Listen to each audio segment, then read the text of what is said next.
nós estamos falando de exercício de poder e de controle sobre as pessoas. Quando você controla a sexualidade de alguém, você controla a vida dessa pessoa, né? Então, não é à toa.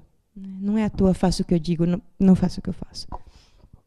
Bom, também não dá para a gente dizer que o catolicismo, o cristianismo, de forma geral, que criam novos preconceitos. Não dá para a gente afirmar isso, seria leviano.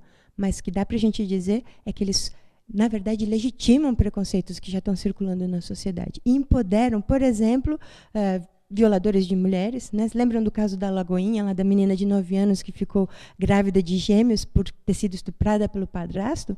Né? Isso, a resposta, né, a excomunhão da mãe e da equipe médica foi um choque para o país inteiro, para o mundo inteiro. E, quando perguntaram, mas e o estuprador? Né? Ele também é excomungado? Não, veja bem. Né? Veja bem. O aborto é um crime muito mais grave do que o estupro. Olha a banalização da violência contra as mulheres. Né? Exatamente. Né? Sim, exatamente. Né? A mesma coisa em relação às pessoas LGBT e assim por diante. Né? Então, não sei se dá para a gente dizer, olha, eles criaram preconceitos, mas que dá para a gente dizer que eles legitimam e sacralizam esses preconceitos. Eles empoderam, por exemplo, grupos homofóbicos que espancam travestis e assassinam e torturam com requintes de crueldade. Né? E a intolerância com as outras religiões, né, é alguma coisa muito assustadora. A gente tem vários casos, eu vou contar um para vocês, que me chocou sobremaneira, que foi no final de 2010,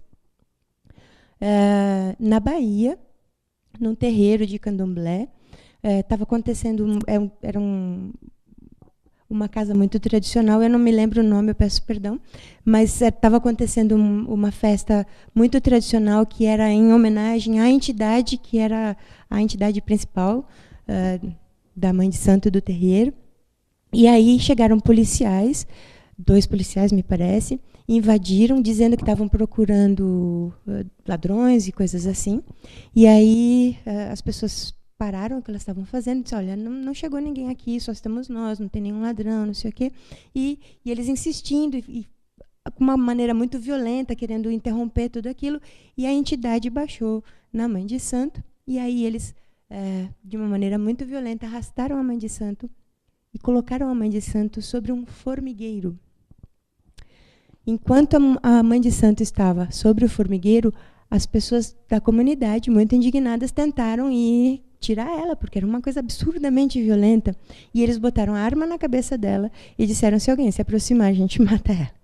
Né? E aí, qualquer ideia era que eles 2 eram evangélicos e eles estavam ali, na verdade, interferindo porque era insuportável para eles o respeito a uma outra crença. Né? Isso está acontecendo, gente, na Bahia e no Rio de Janeiro com uma frequência absurda. A gente tem história, não é à toa que no Rio de Janeiro a gente tem diversas vezes por ano caminhadas pela paz, pela tolerância religiosa, porque no Rio de Janeiro pessoas voltando de cultos afro são espancadas, inclusive mulheres grávidas, crianças que voltam de cultos de religião de matriz africana são espancadas por evangélicos, por fundamentalistas, porque é coisa do demônio. Né? Então, isso aconteceu também no norte, acho que eu não me lembro exatamente em que estado, se foi em Pernambuco, mas aconteceu com um grupo, com um ponto de cultura. O ponto de cultura, porque você sabe que os pontos de cultura abraçaram também os candomblés, as manifestações religiosas, né, de extração africana. Né? E aí também tem uns evangélicos lá, e imagina, um ponto de cultura, cara. Pois é. Depois a gente fala daqueles fundamentalistas, com todas as aspas, do Talibã, que destruíram os Budas, né?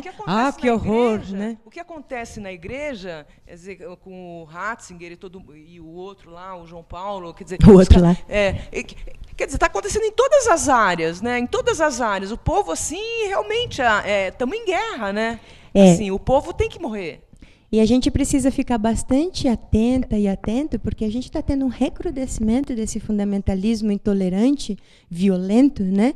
E isso é muito preocupante. É muito preocupante porque também eles estão empoderados, endinheirados, dominando a mídia. Isso significa que eles voltam a fazer a cabeça das pessoas, e aí isso vai complicar a vida de todo mundo. Por isso a gente não pode nunca baixar a guarda, infelizmente, né? Não dá para a gente dizer, chegamos até aqui, puxa, que bom, conseguimos, agora vamos relaxar e viver felizes para sempre. Na nossa história, enquanto houver fundamentalismos, não vai ter viveram felizes para sempre, infelizmente, né? Bom, o proselitismo é muito agressivo, né? Ele pode incitar crimes de ódio. Para vocês terem uma ideia, conversando com algumas pessoas evangélicas, elas contaram que elas faziam tudo que o pastor mandava, né? E são alguns sacrifícios, às vezes, pesados, são difíceis, né? Que as pessoas abrem mão em nome de uma crença e elas acham que aquilo tem valor e é importante para a vida delas, né? Mas elas me diziam o seguinte, olha, o pastor disse para a gente que enquanto uma única pessoa na face da terra não aceitar Jesus, ninguém vai ser salvo. Gente, isso tem um poder de criar ódio que a gente não tem ideia. Imaginem vocês que eu sou uma evangélica, que abri mão de uma série de coisas da minha vida, sigo todos os preceitos, faço todos os sacrifícios, bato de porta em porta nos domingos para converter as outras pessoas, porque eu acredito firmemente que as pessoas aceitando Jesus, a gente vai ser salvo. E aí eu faço muitos sacrifícios. E do lado da minha casa mora, por exemplo, um casal de gays. Por causa deles, se todo o universo aceitar Jesus e eles continuarem gays, eu não vou para o céu, eu não vou ser salva. Vocês imaginam o poder de criar ódio que isso tem, né? Então, isso é bastante sério, é bastante sério. Bom, para a gente ter uma ideia do que isso significa, né? Em 2008, o prefeito de Moscou, ele proibiu a parada, né? A parada LGBT de lá.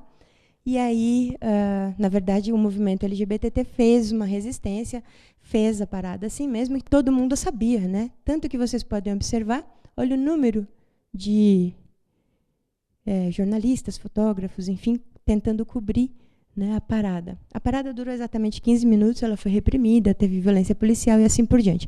Este homem, ele é ortodoxo, né? Vocês podem ver pelo tipo de crucifixo, não é a Igreja Católica Romana, né, a ortodoxa. Mas não importa, o que importa aqui para a gente é a gente ver como que agem os fundamentalismos. Olha a postura dele, o empoderamento dele segurando esse crucifixo. E vejam quantas fotos esse cara, quer dizer, quantas fotos tiraram desse cara. Essa imagem esteve nos principais sites do mundo inteiro durante a semana daquela parada. Perguntem quantas vezes a gente viu nos sites do mundo inteiro uma bandeira do arco-íris daquela parada, ou um militante LGBT daquela parada. Né? Então, para vocês verem como é forte e como crer nessa verdade única empodera. Né? Não temos dúvidas. Né? E quando a gente sabe que sem dúvida a gente tem a morte. Né? A gente não cresce, mas enfim, por favor. Bom, aí a gente vai chegando mais pertinho do nosso tema. A Igreja Católica, não estou dizendo a Igreja Católica do povo de Deus, que compõe a igreja, mas estou falando da hierarquia. Né? Então, daqui para diante, quando eu falar igreja, por favor, entendam a hierarquia, só para não ter que falar tudo de novo, senão vocês não vão me aguentar mais 5 minutos. Né? Mas, falando da Igreja Católica, o Papa Bento XVI, o Ratzinger, né, ele vem reiterando algumas coisas, até algumas já tinham sido transformadas durante o Concílio Vaticano II, no começo da década de 60. Né? Então, olha só o backlash, olha como a gente está voltando e voltando feio. Né? Primeiro, bom, vocês sabem, né, a condenação reiterada, exaustiva das relações homossexuais. Na verdade, o Papa é bitemático. Ele vive condenando o aborto e os gays. É só isso que ele fala. Né? Então, está acontecendo o maior escândalo de pedofilia na igreja inteira, e aí ele vai falar na Páscoa contra o aborto e contra os gays. Né? Não fala nada sobre o que estava acontecendo dentro, mas ele é bitemático. Presta atenção, gente, que qualquer coisa ele coloca nessa chave. Condenação do aborto, a valorização das mulheres no lugar da mãe, dona de casa, cuidadora, do lar, né? De preferência submissa e assim por diante. Para vocês terem uma ideia, em 2009, no dia 8 de março, o que é o dia 8 de março? Dia Internacional da Mulher, né? Não é um dia de comemoração, é um dia de luta por direitos, né? Infelizmente, a gente ainda tem que ter o dia 8 de março, porque a gente precisa ainda lutar por direitos. E aí o que acontece? Se vocês procurarem máquina de lavar, pílula anticoncepcional, 8 de março, Vaticano, ou Jornal do Vaticano, vocês vão encontrar no Google, na internet, vocês vão encontrar um artigo que foi publicado no dia 8 de março de 2009, no Jornal do Vaticano, dizendo que a máquina de lavar roupa fez muito mais para a independência das mulheres do que a pílula anticoncepcional. Acreditem vocês.